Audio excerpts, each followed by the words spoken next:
श्री रामकृष्ण लीला प्रसंग तृतीय अध्याय। जय ठाकुर, जय माँ। ओम शिव शिव शिव। कामारपुकुर में धार्मिक परिवार। कामारपुकुर आकर क्षुदीराम जी के वानप्रस्थ की तरह जीवन यापन करने का कारण। 10 वर्ष के पुत्र रामकुमार तथा 4 वर्ष की कन्या कात्यायनी को लेकर धर्मपत्नी सहित श्री क्षुदीराम जी जिस दिन कामारपुकुर की पर्णकुटी में आकर उपस्थित हुए, उस दिन का उनका मनोभाव वर्णनातीत है। छल कपट से भरा हुआ संसार उस दिन उन्हें अंधतम सामृत भयंकर शमशान सदृश प्रतीत होने लगा। यद्यपि इस संसार में स्नेह, प्रेम, दया, न्यायपरायणता आदि सद्गुण बीच बीच में अपना क्षीण प्रकाश विस्तार कर मानव हृदय में सुख की आशा का संचार करते हैं, फिर भी दूसरे ही क्षण न जाने वह कहाँ विलीन हो जाता है और पहले का अंधकार ही ज्यों का त्यों बना रहता है। यह स्पष्ट है कि अपनी पूर्व अवस्था के साथ वर्तमान अवस्था की तुलना कर ऐसी नाना प्रकार की बातें उस दिन उनके मन में उदित होने लगी, क्योंकि दुख दुर्दशा में ही लोगों को संसार की असारता तथा अनित्यता की वास्तविक उपलब्धि होती है। अतः श्री क्षुदीराम जी के हृदय में इस प्रकार के वैराग्य का उदय होना विचित्र नहीं है। साथ ही अयाचित तथा आशातीत रूप से आश्रय लाभ करने की बात को स्मरण कर उस समय उनके धर्म प्राण हृदय में ईश्वर के प्रति भक्ति तथा निर्भरता का भाव भी पूर्ण रूप से उदय हुआ था, यह कहने की आवश्यकता नहीं है। इसलिए श्री रघुवीर के चरणों में पूर्ण रूप से आत्मसमर्पण कर संसार की पुनः उन्नति साधन पे उदासीन हो श्री भगवान की सेवा पूजा में वे अपना जीवन व्यतीत करने को प्रवृत्त हुए। इसमें आश्चर्य ही क्या है। संसार में रहते हुए भी वास्तव में असंसारी बनकर प्राचीन काल के वान प्रस्थावलंबियों की तरह वे अपने दिन बिताने लगे। अद्भुत रूप से क्षुदीराम जी की श्री रघुवीर शिला की प्राप्ति। उस समय की एक घटना से श्री क्षुदीराम जी का धर्म विश्वास और भी अधिक गहरा हुआ। कार्यवश एक दिन उन्हें किसी दूसरे गांव जाना पड़ा।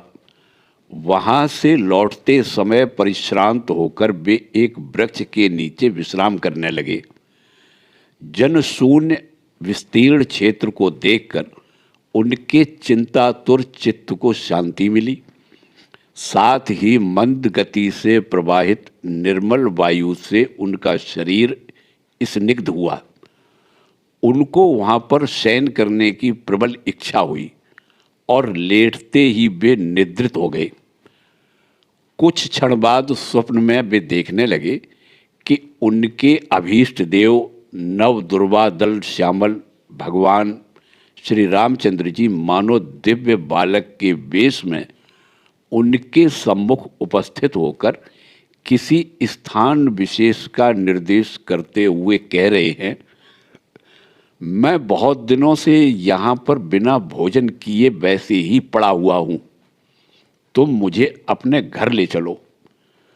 तुम्हारी सेवा ग्रहण करने की मेरी बड़ी इच्छा है। यह सुनकर क्षुदीराम जी अत्यंत व्योहल हो उठे और उन्हें बारंबार प्रणाम करते हुए कहने लगे, प्रभो, मैं भक्तिहीन तथा नितांत निर्धन हूँ। मेरे घर पर आपकी योग्य सेवा कभी संभव नहीं है। प्रत्युत सेवापराधी बनकर मुझे नरक जाना पड़ेगा। अतः ऐसी आज्ञा क्यों कर रहे हैं? यह सुनकर बालक वेशधारी श्री रामचंद्र जी प्रसन्नता के साथ उन्हें अभय देते हुए बोले, डरने की कोई बात नहीं है। मैं कभी भी तुम्हारी त्रुटियों को नहीं देखूंगा। निर्भय होकर तुम मुझे ले चलो। श्री भगवान की इस प्रकार अयाचित करुणा को देखकर क्षुधीराम जी आत्मविस्मृत हो गए और उनके नेत्रों से आनंदाश्रु बहने लगे। तत्काल ही उनकी निद्रा भंग हो गई। श्री क्षुधीराम जी जगकर सोचने लगे कि यह क्या अद्भुत स्वप्न है। हाय, क्या कभी उन्हें वास्तव में इस प्रकार का सौभाग्य प्राप्त होगा? जब वे इस प्रकार विचार मग्न थे, उसी समय सहसा उनकी दृष्टि समीपवर्ती एक धान के खेत पर पड़ी और वे उसी क्षण समझ गए कि स्वप्न में इसी स्थान को उन्होंने देखा था। उत्सुकता के साथ वे खड़े हो गए और उस ओर चल पड़े। वहां पहुंचते ही उन्होंने देखा कि एक सुंदर शालग्राम शिला पर एक भुजंग फन फैलाए हुए हैं। उस समय उनके मन में शिला को लेने की प्रबल इच्छा उत्पन्न हुई। अतः शीघ्रता के साथ उसके समीप पहुंचकर उन्होंने देखा कि सांप वहां से अदृश्य हो चुका है और उस बिल के ऊपर शालग्राम रखा हुआ है। अपना देखा हुआ स्वप्न असत्य नहीं है, यह सोचकर श्री क्षुधीराम जी के हृदय में असीम उत्साह का संचार हुआ तथा वे देवता का आदेश प्राप्त कर चुके हैं। इस विश्वास से प्रेरित हो सर्पदंश से न डरकर जोर से जय रघुवीर कहते हुए उन्होंने उस शिला को उठा लिया। तदंतर शास्त्रज्ञ क्षुधीराम जी शिला के लक्षणों को देखकर समझ गए कि वास्तव में यह रघुवीर नाम शिला ही है। तब आनंद और विस्मय से अधीर हो वे घर लौटे एवं यथाशास्त्र उसकी प्राण प्रतिष्ठा कर गृह देवता के रूप में उस शिला की नित्य पूजा करने लगे। श्री रघुवीर को इस प्रकार अद्भुत रूप से प्राप्त करने से पूर्व श्री क्षुधीराम जी अपने अभीष्ट देव श्री रामचंद्र जी की पूजा के अतिरिक्त घट स्थापन कर श्री शीतला देवी की भी प्रतिदिन पूजा किया करते थे। सांसारिक कष्टों में भी क्षुधीराम जी की दृढ़ता तथा ईश्वर निर्भरता क्रमशः उनके दुर्दिन समाप्त होने लगे। श्री क्षुधीराम जी सब प्रकार के दुख कष्टों में उदासीन रहकर केवल धर्म को ही दृढ़ता पूर्वक अवलंबन कर आनंद से दिन बिताने लगे।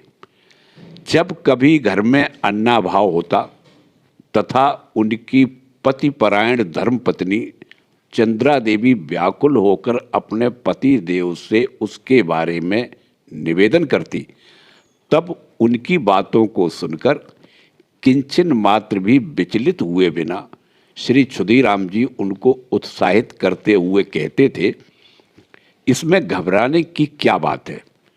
यदि श्री रघुवीर को ही आज उपवास करना है तो हम लोग भी उनके साथ उपवास करेंगे।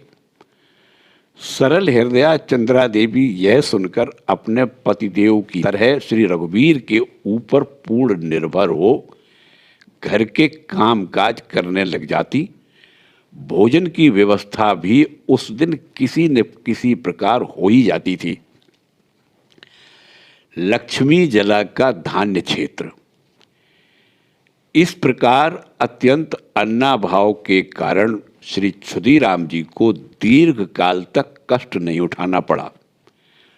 उनके मित्र श्री सुखलाल गोस्वामी ने लक्ष्मी जला नामक स्थान में 1.5 बीघा जमीन जिसमें धान की खेती होती थी उन्हें प्रदान की थी।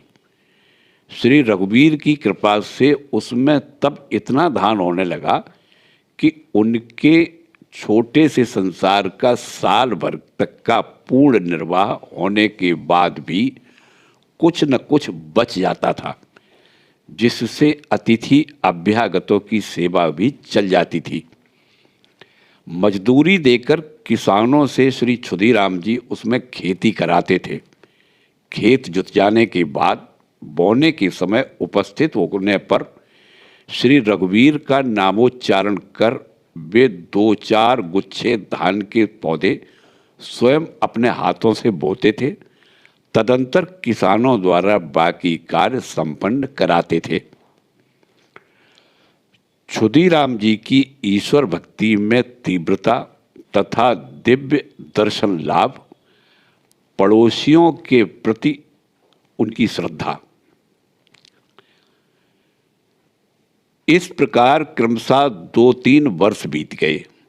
श्री रघुवीर पर निर्भर रहकर प्रायः आकाश वृत्ति का अवलंबन करते हुए भी श्री क्षुदीराम जी के संसार में किसी प्रकार का अन्न वस्त्र का अभाव नहीं हुआ। किंतु इन 2-3 वर्ष की कठोर शिक्षा प्रभाव से उनके हृदय में जो शांति, संतोष तथा ईश्वर निर्भरता के भाव निरंतर प्रवाहित होने लगे। बहुत कम लोगों को उसे प्राप्त करने का सौभाग्य मिलता है। अतः सदा अंतर्मुख रहना उनका स्वभाव बन गया तथा उसके प्रभाव से उनके जीवन में समय समय पर नाना प्रकार के दिव्य दर्शन होने लगे। प्रतिदिन प्रातः तथा सायंकाल संध्या करते समय जब वे श्री गायत्री देवी का ध्यान करते करते तन्मय हो जाते थे, तब उनका वक्षस्थल आरक्त हो जाता था एवं उनके मुद्रित नयनों से अविरल प्रेमाश्रु धारा बहने लग जाती थी। प्रातःकाल जब वे फूल की डलिया लेकर पुष्प चयन करने जाते, तब उन्हें ऐसा प्रतीत होता था कि उनकी आराध्या शीतला देवी मानो 8 वर्ष की कन्या का रूप धारण कर उनके साथ हंसती हुई जा रही है और पुष्पित वृक्षों की शाखाओं को नीचे की ओर झुकाकर उन्हें फूल तोड़ने में सहायता कर रही हैं। उन दिव्य दर्शनों से उस समय उनका हृदय सर्वथा उल्लसित रहता था एवं उनके हृदय का दृढ़ विश्वास तथा भक्ति भाव मुखमंडल पर प्रकाशित होकर उन्हें एक अपूर्व दिव्य आवेश में निरंतर निमज्जित कर रखता था।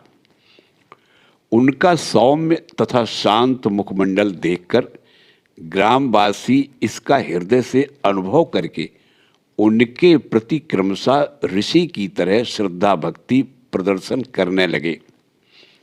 उनको आते हुए देखकर व्यर्थ की वार्तालाप को छोड़ सम्मान के साथ वे खड़े हो उनसे संभाषण किया करते थे।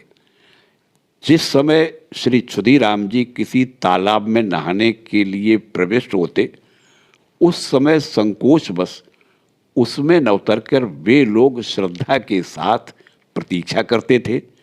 उनके आशीर्वाद को अमोघ मानकर अनुकूल तथा प्रतिकूल दोनों अवस्थाओं में ही वे उसे प्राप्त करने के निमित्त वे उनके समीप उपस्थित होते थे। श्रीमती चंद्रा देवी के प्रति पड़ोसियों का आचरण। स्नेह तथा सरलता की मूर्ति श्रीमती चंद्रा देवी भी अपनी दया तथा प्रेम से ग्रामवासियों को मुग्ध कर उनकी मातृ शक्ति की यथार्थ अधिकारिणी बनी, क्योंकि संपद तथा विपत काल में उनकी तरह हार्दिक सहानुभूति उन्हें और कहीं से भी प्राप्त नहीं होती थी। निर्धनों को यह विदित था कि श्रीमती चंद्रा देवी के समीप जब कभी वे उपस्थित होंगे, उन्हें भोजन करने के लिए न केवल एक मुट्ठी अन्न मिलेगा, अपितु उसके साथ ही साथ इतना हार्दिक स्वागत तथा स्नेह प्राप्त होगा कि उनका हृदय परितृप्त हो उठेगा। भिक्षुकों को यह मालूम था कि उस घर का द्वार सदा उनके लिए खुला हुआ है। पड़ोस के बालक बालिकाओं को यह ज्ञात था कि चंद्रा देवी से चाहे जिस विषय के लिए प्रेम पूर्ण हठ किया जाए, वह किसी न किसी प्रकार अवश्य ही पूर्ण होगा। इस प्रकार पड़ोस के आबाल वृद्ध वनिता सब कोई श्री क्षुदीराम जी की पर्ण कुटी में जब चाहे तभी आकर उपस्थित होते थे और दुख कष्ट के विद्यमान रहते हुए भी उनका वह आवास स्थल एक अपूर्व शांति की ज्योति से सदा उद्भासित रहता था।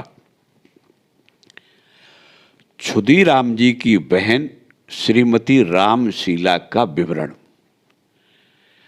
हम ये पहले ही उल्लेख कर चुके हैं कि श्री क्षुदीराम की रामशीला नाम की एक बहन और निधि राम तथा कानाई राम या राम कानाई नामक दो छोटे भाई थे।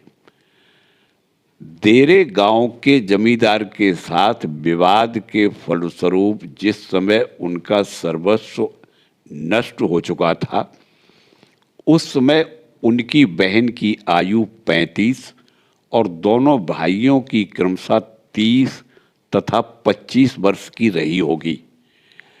वे सभी विवाह कर संसारी बन चुके थे। कामारपुकुर के प्रायः 6 कोस पश्चिम में अवस्थित छिलिमपुर ग्राम में स्वर्गीय भागवत बंद्योपाध्याय के साथ श्रीमती रामशीला का विवाह हुआ था और रामचांद नामक एक पुत्र तथा हेमांगिनी नाम एक कन्या उनको हुई थी। उस विपत्ति के बाद रामचांद की आयु लगभग 21 वर्ष तथा हेमांगिनी की 16 वर्ष थी। रामचांद जी उस समय मिदनापुर में मुख्तारी करने लगे थे। श्रीमती हेमांगिनी का जन्म देरे गांव में अपने ननिहाल में हुआ था एवं भाई की अपेक्षा उन्हें मामाओं का अधिक स्नेह प्राप्त हुआ था। श्री क्षुदीराम जी ने कन्या की तरह उनका पालन पोषण कर विवाह योग्य समय उपस्थित होने पर उन्हें कामारपुकुर से लगभग 2.5 कोस वायव्य दिशा में स्थित सिहड़ गांव के श्री कृष्णचंद्र मुखोपाध्याय को स्वयं संप्रदान किया था। यौवन में पदार्पण करने के बाद वे राघव, रामरतन, हृदयराम तथा राजा राम नामक 4 पुत्रों की जननी बनी थी। क्षुदीराम जी के दोनों भाइयों का विवरण।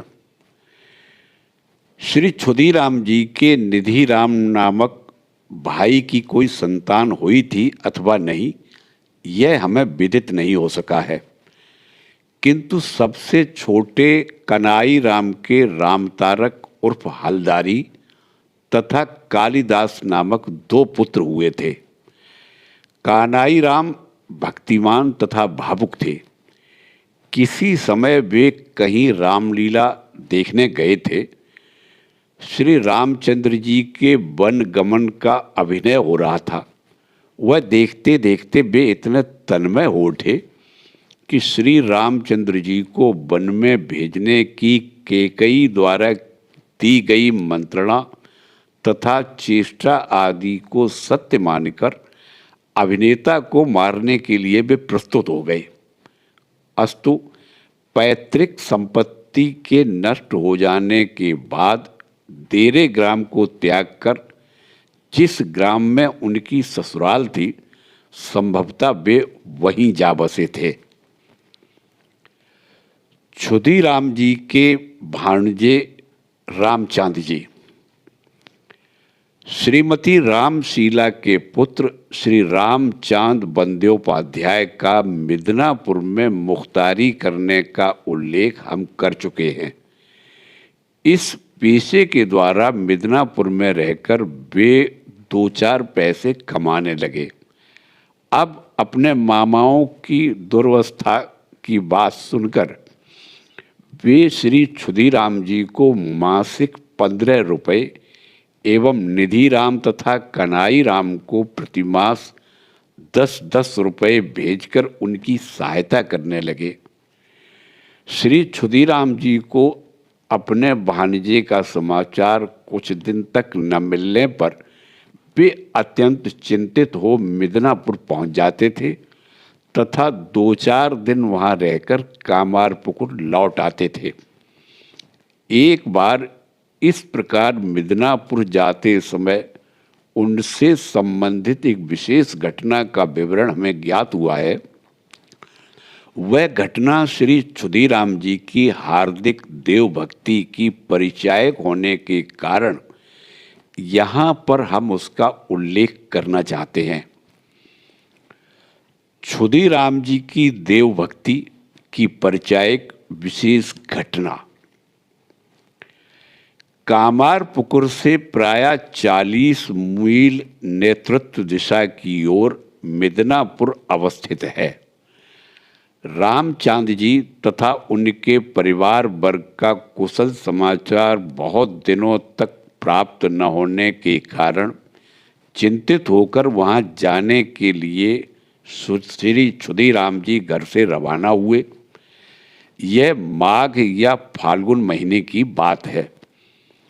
उस समय बिल्व पत्र झड़ने लगते हैं और जब तक नई पत्तियां नहीं निकलती हैं, लोगों को श्री शिवजी का पूजन करने में विशेष कष्ट उठाना पड़ता है। श्री क्षुदीराम जी को कुछ दिन से उस कष्ट का विशेष रूप से अनुभव हो रहा था।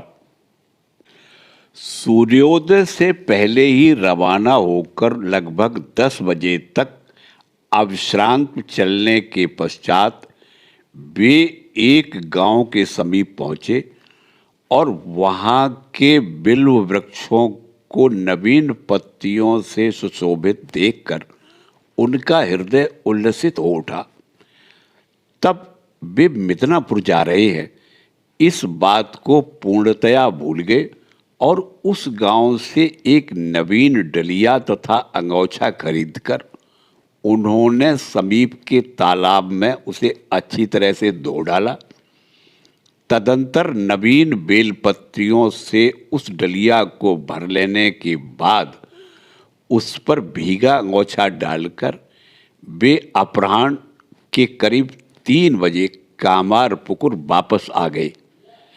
घर पहुंचते ही श्री क्षुदीराम जी ने गंगा स्नान किया तथा उन पत्तियों से आनंद पूर्वक श्री महादेव जी तथा श्री शीतला माँ का बहुत देर तक पूजन किया। तत्पश्चात वे भोजन करने बैठे। श्रीमती चंद्रा देवी को उस समय अवसर मिलने पर उन्होंने मिदनापुर न जाने का कारण पूछा और आद्योपांत घटना सुनकर जब उन्हें यह विदित हुआ कि नवीन बिल्व पत्रों से देवार्चन करने की इच्छा से ही वे इतनी दूर से लौट आए तो वे आश्चर्यचकित हो गई। दूसरे दिन प्रातःकाल श्री क्षुदीराम जी पुनः मिदनापुर के लिए रवाना हुए। राम कुमार जी और कात्यायनी का विवाह। इस प्रकार कामारपुकुर में श्री क्षुदीराम जी के 6 वर्ष बीत गए। उनके पुत्र राम कुमार जी की आयु उस समय 16 वर्ष तथा कन्या कात्यायनी की 11 वर्ष थी।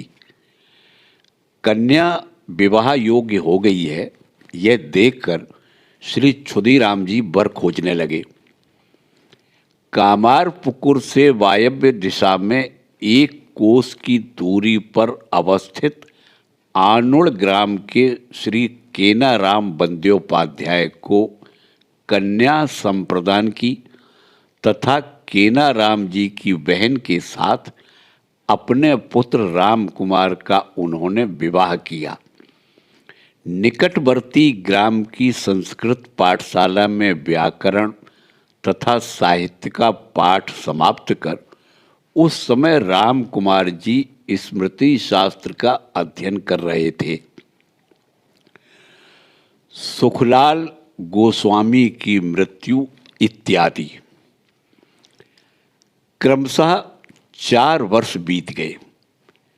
श्री रघुवीर की कृपा से श्री क्षुधीराम जी का संसार उस समय पहले की अपेक्षा अधिक सुचारू रूप से चल रहा था तथा वे भी निश्चिंत हृदय से श्री भगवान की आराधना में निरत हुए।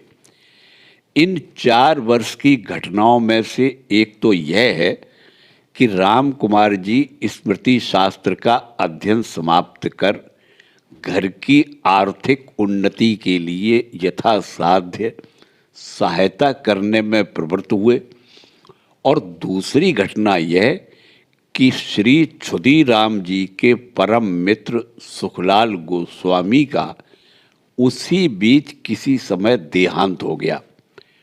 यह कहना ही पर्याप्त है कि हितैषी मित्र सुखलाल जी के निधन से श्री क्षुधीराम जी अत्यंत व्यथित हुए। क्षुधीराम जी का श्री सेतुबंध तीर्थ दर्शन तथा रामेश्वर नामक पुत्र का जन्म। योग्य बनकर राम कुमार ने घर का भार अपने ऊपर ले लिया है, यह देखकर श्री क्षुधीराम जी को निश्चिंत हो दूसरी ओर ध्यान देने का अवसर मिला। फलतः तीर्थ दर्शन के लिए उनका हृदय व्याकुल हो उठा। संभवतः सन 1824 में श्री सेतुबंध रामेश्वर के दर्शन के लिए वे पैदल रवाना हुए तथा दक्षिण के अन्यान्य तीर्थों का पर्यटन कर 1 वर्ष बाद घर लौटे। उस समय श्री सेतुबंध से एक बाणलिंग कामार पुकुर लाकर वे उसका नित्य पूजन करने लगे। अभी तक कामार पुकुर में श्री रघुवीर शिला तथा श्री शीतला देवी के घट के समीप श्री रामेश्वर नामक यह बाणलिंग विद्यमान है। अस्तु श्रीमती चंद्रा देवी बहुत दिनों के बाद उस समय पुनः गर्भवती हुई तथा सन 1826 में उनकी कोख से एक पुत्र उत्पन्न हुआ। श्री रामेश्वर से लौटने के बाद इस पुत्र का जन्म होने के कारण श्री क्षुधीराम जी ने उसका नाम रामेश्वर रखा। राम कुमार जी की दैवी शक्ति। उस घटना के अनंतर लगभग 8 वर्ष तक कामार पुकुर के इस निर्धन परिवार का जीवन प्रवाह प्रायः पूर्ववत चलता रहा। श्री राम कुमार जी स्मृति शास्त्रानुसार व्यवस्था कर तथा शांति स्वस्थ वाचन आदि कर्म कांड द्वारा धनोपार्जन करने लगे, इसलिए उस घर में पहले जैसा कष्ट नहीं रहा। शांति स्वस्थयन आदि क्रियाओं में राम कुमार जी विशेष पटुता प्राप्त कर चुके थे। सुना जाता है कि उस विषय में उन्होंने दैवी शक्ति प्राप्त की थी। शास्त्र अध्ययन के फलस्वरूप इससे पूर्व ही आद्या शक्ति की उपासना के प्रति उनके मन में विशेष श्रद्धा उत्पन्न हुई थी एवं उपयुक्त गुरु के समीप वे देवी मंत्र की दीक्षा भी ले चुके थे। अभीष्ट देवी का नित्य पूजन करते समय एक दिन उन्हें अपूर्व दर्शन मिला और ऐसा अनुभव होने लगा कि मानो देवी अपनी अंगुलियों द्वारा उनकी जीभ पर ज्योतिष शास्त्र में सिद्धि लाभ करने के निमित्त कोई मंत्र लिख रही हैं। तब से रोगियों को देखते ही उनका रोग ठीक होगा या नहीं ये वे समझ जाते थे और उस क्षमता के प्रभाव से जिस रोगी के संबंध में जो कुछ वे कहते थे ठीक ठीक वही होता था।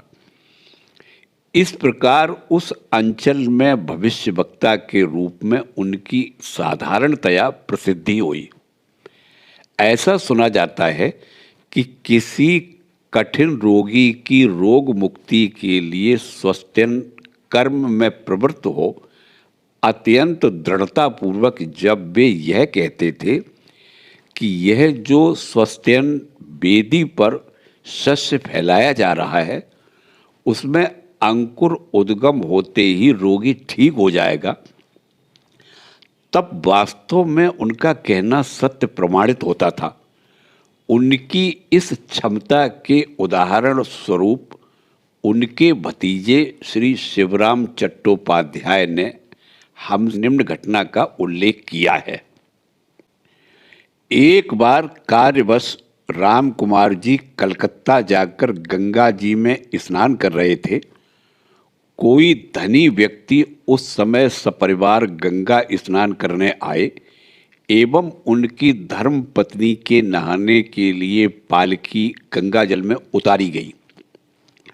उसमें बैठकर ही वह युवती स्नान करने लगी। ग्रामवासी राम कुमार जी ने पहले कभी इस प्रकार स्त्रियों की मर्यादा रक्षा का दृश्य नहीं देखा था, अतः विस्मित होकर उस ओर देखने लगे। उनकी दृष्टि क्षणमात्र के लिए पालकी में अवस्थित उस युवती पर जा पड़ी। पूर्ववत दैवी शक्ति के प्रभाव से उसकी मृत्यु की बात उन्हें विदित होते ही आक्षेप के साथ वे कह उठे, हाय, आज जिसे इतना समारोह के साथ नहलाया जा रहा है, कल उसे सबके सम्मुख गंगा जी में प्रवाहित करना पड़ेगा।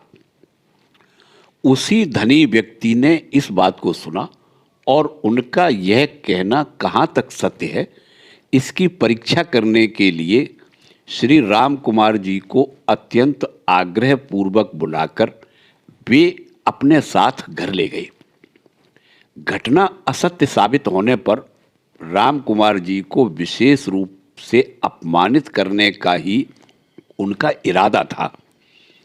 युवती पूर्ण स्वस्थ होने के कारण इस प्रकार की घटना की कोई संभावना उस समय वास्तव में दिखाई नहीं दे रही थी, किंतु राम कुमार जी ने जो कहा था अंत में वही हुआ और अत्यंत सम्मान के साथ उन्हें दक्षिणा आदि देने को वे बाध्य हुए। उक्त शक्ति की परिचायक राम कुमार जी की धर्मपत्नी संबंधी घटना। अपनी धर्मपत्नी के भाग्य को देखकर भी किसी समय राम कुमार जी ने एक अशुभ भविष्यवाणी की थी। कुछ काल बाद वह घटना भी यथार्थ प्रमाणित हुई। हमने सुना है कि उनकी सहधर्मिणी सुलक्षणा थी। संभवतः सन 1820 में राम कुमार जी पाणी ग्रहण कर जिस दिन अपनी सप्तम वर्षीय धर्मपत्नी को कामारपुकुर लाए, उस दिन से उनकी भाग्योन्नति होने लगी।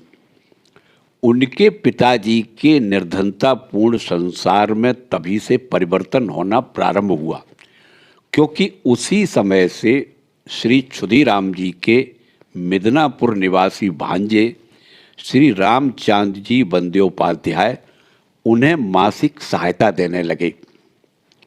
जब किसी स्त्री अथवा पुरुष का किसी घर में प्रथम आगमन होता था, उस समय वहाँ शुभ फल दिखाई देने पर हिंदू परिवार के सभी लोग उन्हें विशेष श्रद्धा तथा प्यार की दृष्टि से देखने लगते हैं।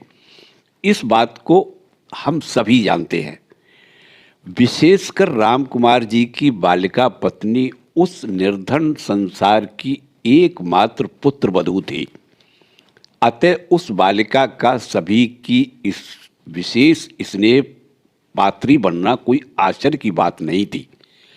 हमने सुना है कि इस प्रकार अत्यधिक स्नेह के फलस्वरूप उनमें विभिन्न सद्गुणों के साथ ही साथ अहंकार तथा आज्ञा पालन न करने की भावना भी जागृत हुई थी।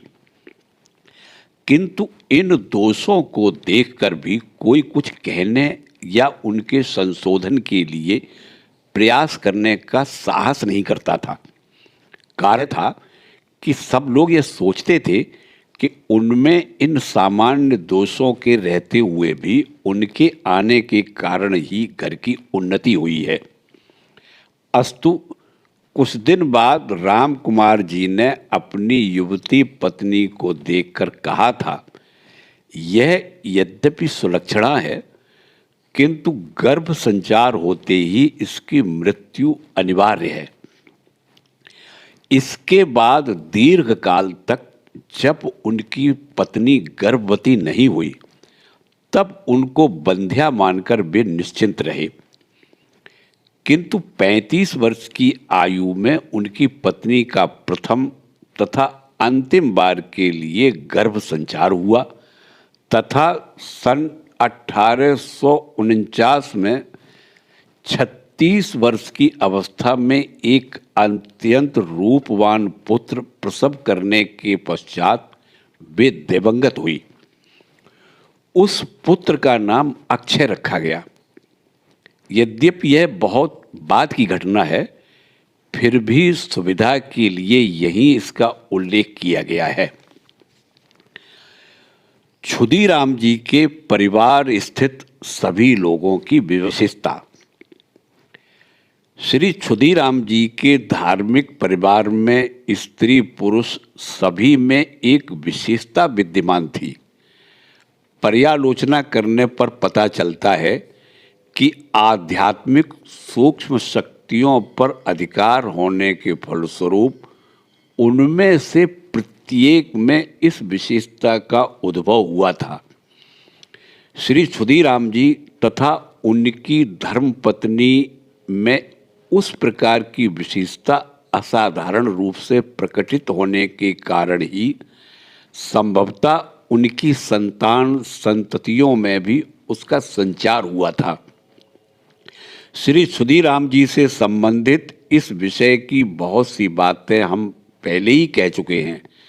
अब यहाँ पर श्रीमती चंद्रामणि के संबंध में तत्संबंधी एक घटना का उल्लेख करना अनुपयुक्त नहीं होगा।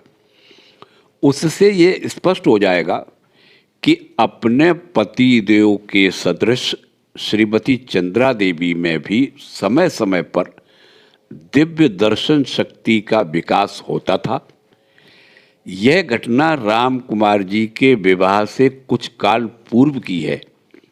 उस समय राम कुमार जी की आयु 15 वर्ष की थी और वे संस्कृत पाठशाला में अध्ययन करने के साथ साथ पुरोहिती वृत्ति द्वारा घर के लिए यथासाध्य सहायता भी करते थे।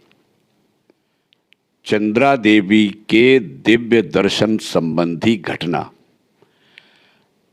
आश्विन महीने में शरत पूर्णिमा के दिन, जिस दिन बंगाल में कोजागिरी लक्ष्मी पूजन होता है, राम कुमार जी भूरसुबो नामक ग्राम में एक यजमान के घर लक्ष्मी पूजन करने गए थे।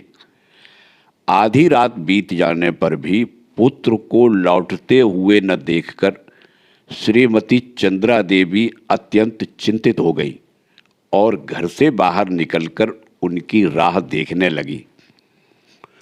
कुछ समय इस प्रकार बीत जाने पर उनको ऐसा दिखाई दिया कि मैदान को पार कर भूरसुबो की ओर से कोई कामार पुकुर आ रहा है। अपना पुत्र आ रहा होगा, यह समझकर अत्यंत उत्साह के साथ 2-4 पग आगे बढ़कर वे प्रतीक्षा करने लगी।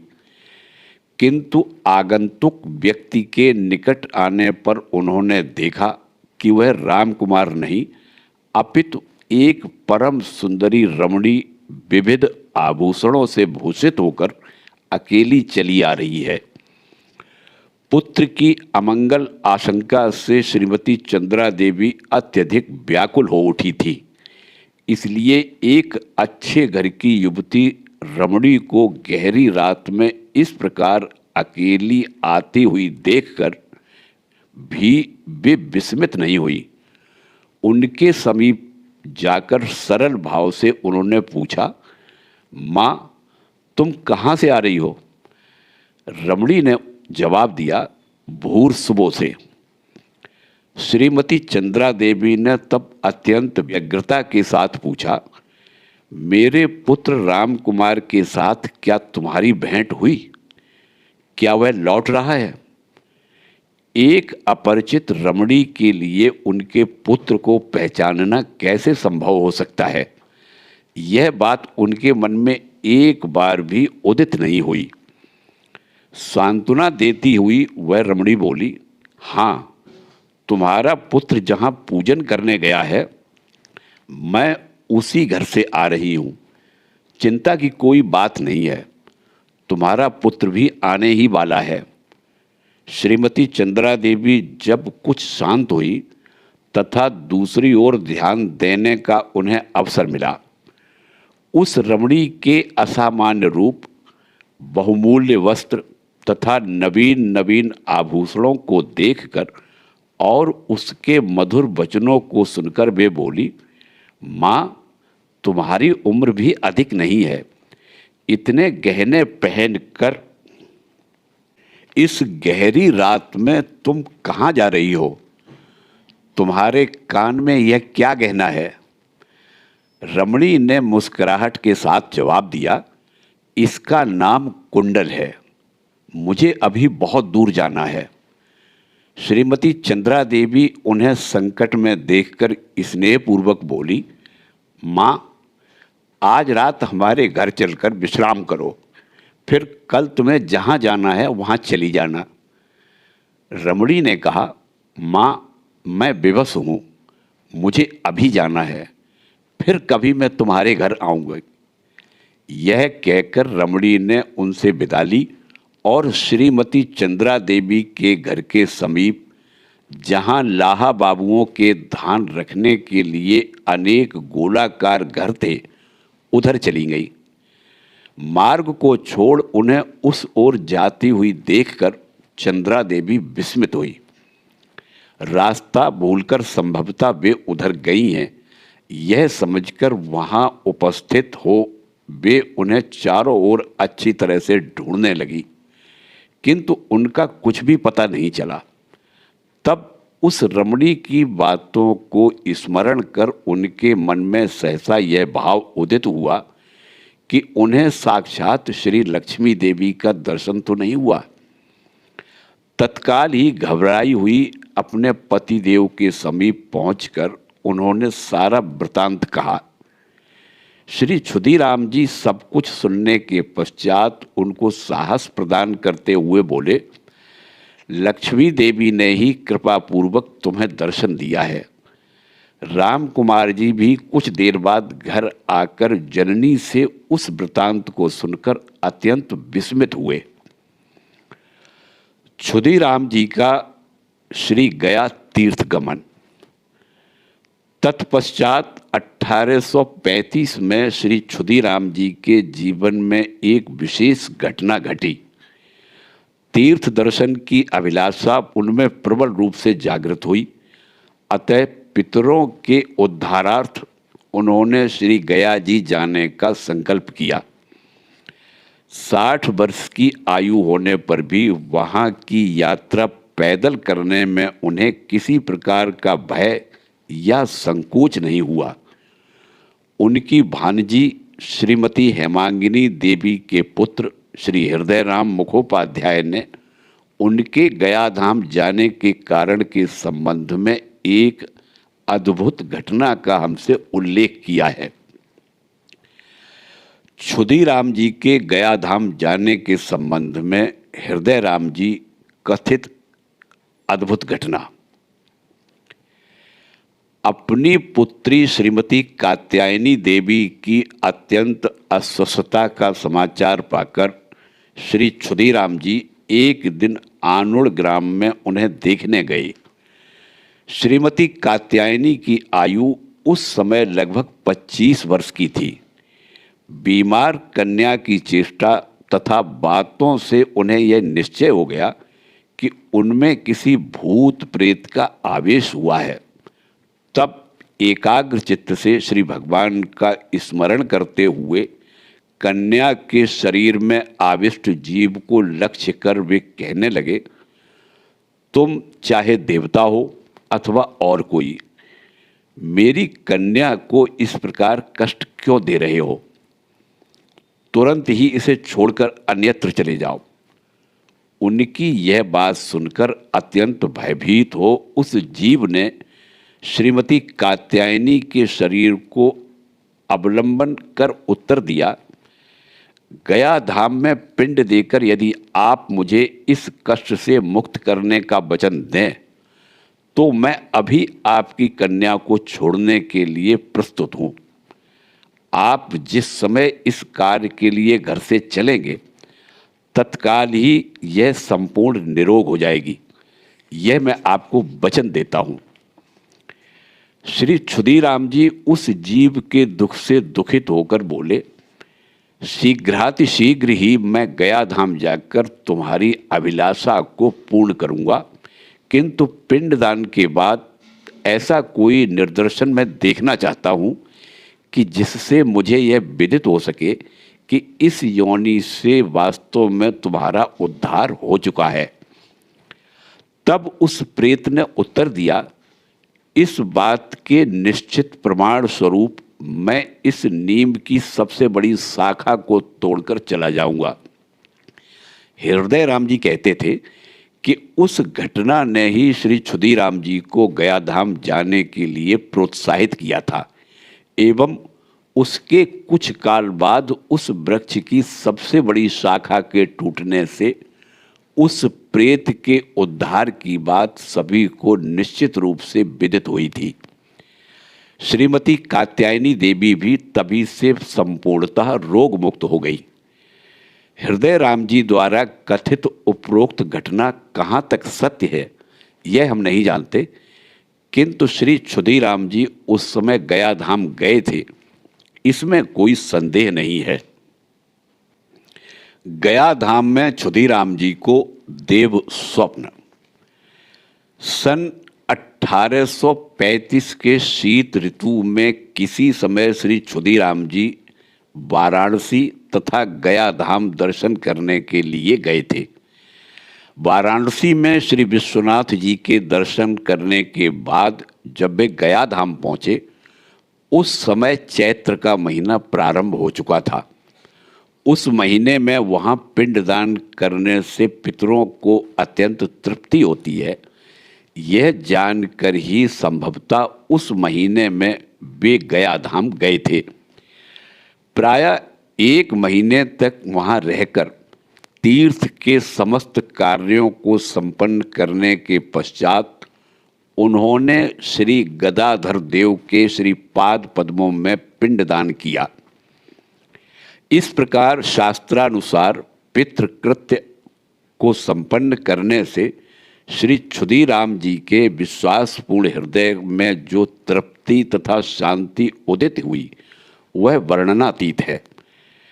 पितृ ऋण का यथासाध्य परिशोध करने का अवसर पाकर वे अब निश्चिंत हो गए और अपने जैसे अयोग्य व्यक्ति को भगवत कृपा से ही उक्त कार्यों को संपादन करने की शक्ति प्राप्त हुई है, ऐसा मानकर उनका कृतज्ञतापूर्ण हृदय अभूतपूर्व दीनता तथा प्रेम से परिपूर्ण हो उठा।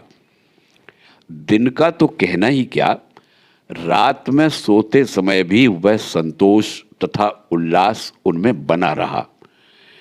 निद्रित होते ही उन्होंने स्वप्न में देखा कि मंदिर में श्री गदाधर के श्री पाद पद्मों के सम्मुख पितरों के लिए पुनः वे पिंड दान कर रहे हैं तथा उनके पितृवर्ग दिव्य ज्योतिर्मय शरीर से पिंडों को आनंद पूर्वक ग्रहण कर उन्हें आशीर्वाद दे रहे हैं। दीर्घ काल पश्चात उनका दर्शन पाकर वे अत्यंत विह्वल हो उठे एवं भक्ति भाव से गदगद रोते हुए उनके चरण स्पर्श कर उन्हें प्रणाम करने लगे।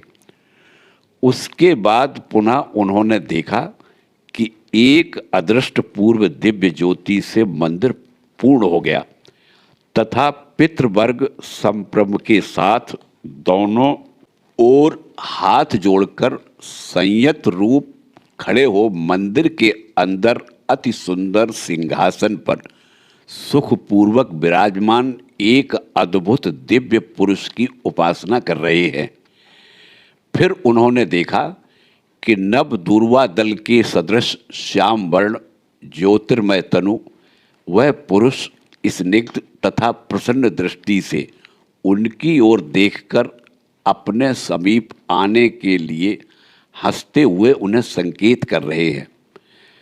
यंत्र की तरह परिचालित होकर वे उनके समीप उपस्थित हुए और भक्ति विह्वल हृदय से उन्हें दंडवत प्रणाम कर आवेग के साथ विविध रूप से उनकी स्तुति तथा वंदना करने लगे। तदंतर उन्होंने देखा कि वह दिव्य पुरुष उनकी स्तुतियों से संतुष्ट होकर वीणा जैसे मधुर स्वर से उनको कहने लगे, क्षुधीराम, तुम्हारी भक्ति से मैं परम प्रसन्न हूँ। पुत्र रूप से तुम्हारे घर पर अवतीर्ण होकर मैं तुम्हारी सेवा ग्रहण करूँगा। स्वप्न में जिनकी कल्पना नहीं की जा सकती है, ऐसे इन शब्दों को सुनकर उनका हृदय आनंद से अधीर उठा, किंतु चिर निर्धन वे उन्हें कहाँ रखेंगे, क्या भोजन करने देंगे, इत्यादि बातें सोचकर तत्काल ही अत्यंत विषादग्रस्त हो रोते हुए श्री क्षुधीराम जी उनसे कहने लगे, नहीं नहीं प्रभो, मैं इस सौभाग्य के योग्य नहीं हूँ। आपने कृपा पूर्वक मुझे दर्शन देकर कृतार्थ किया तथा उक्त अभिप्राय को व्यक्त किया है, यही मेरे लिए यथेष्ट है। वास्तव में मेरे पुत्र होकर जन्म लेने पर मुझ निर्धन से आपकी क्या कभी सेवा हो सकती है। उनके इस प्रकार के करुण वचनों को सुनकर वे अमानव पुरुष अत्यधिक प्रसन्न हुए तथा बोले, क्षुधीराम, डरने की कोई बात नहीं है। तुम जो कुछ प्रदान करोगे संतोष के साथ मैं उसे ही ग्रहण करूँगा। मेरी इच्छा को पूर्ण करने में तुम बाधक न बनो। उनकी इस बात को सुनकर श्री क्षुधीराम जी और कुछ न कह सके। आनंद, दुख आदि परस्पर विपरीत भावों का उनके हृदय में एक साथ उदय होने के फलस्वरूप वे स्तंभित तथा चेतना रहित हो गए। उसी समय उनकी नींद खुल गई। क्षुधीराम जी का कामार पुकुर प्रत्यावर्तन। जागने के पश्चात बहुत देर तक श्री क्षुधीराम जी यह अनुभव नहीं कर सके कि वे कहाँ हैं। इस स्वप्न की सत्यता ने मानो उनके हृदय को अभिभूत कर दिया। स्वप्न की यथार्थता से वे विचलित रहे। बाद में धीरे धीरे जब उन्हें स्थूल जगत का ज्ञान हुआ, तब सैया से उठकर वे उस अद्भुत स्वप्न को स्मरण करते हुए नाना प्रकार की बातें सोचने लगे। अंत में उनके विश्वासपूर्ण हृदय में यह दृढ़ निश्चय हुआ कि देव संबंधी स्वप्न कभी व्यर्थ नहीं होता। अतः निश्चय ही शीघ्र उनके घर में किसी महापुरुष का जन्म होगा। वृद्धावस्था में उन्हें पुनः पुत्र मुख दर्शन करना पड़ेगा, इसमें कोई संदेह नहीं है। तदंतर स्वप्न के साफल्य की परीक्षा किए बिना किसी से उसका उल्लेख न करने का उन्होंने निश्चय किया एवं 2-4 दिन के बाद गया धाम से रवाना होकर सन 1835 के वैशाख में वे कामार पुकुर पहुँचे। जय ठाकुर, जय माँ।